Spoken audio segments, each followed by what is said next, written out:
Hello' everyone, কি খবৰ? এতিয়া ৰাতি বাজি আছে 3টা। মই কোৱানচুৰিত পঢ়ি আছিলোঁ আৰু মোৰ আজি কোৱানচুৰি খতম হ'ল আলহামদুলিল্লাহ।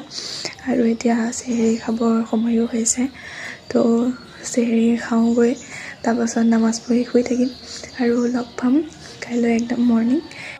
কলেজ আহি আমি ৱাল মেগাজিনৰ কামত লাগি আছোঁ, যিহেতু আমাৰ কলেজত every women's day every year এখন ৱাল মেগাজিন পাব্লিছ কৰে। তো তাৰে আমি এই মেমক অলপ হেল্প কৰিবৰ কাৰণে আমিখিনি এইবিলাক কাম কৰি আছিলোঁ। আৰু কেনেকুৱা লাগিছে জনাব ড্ৰয়িংটো। তাৰপিছত ঘৰত আহি মই এটা পাৰ্চেল ৰিচিভ কৰিলোঁ।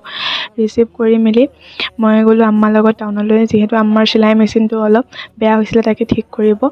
আৰু তাৰপাছতে আম্মাই গৈছে এটা চচপেন কিনিবৰ কাৰণে, আৰু সেইটো চচ লৈ মেলি মিঠাই দোকানত সোমালোঁ মিঠাই ল'বৰ কাৰণে।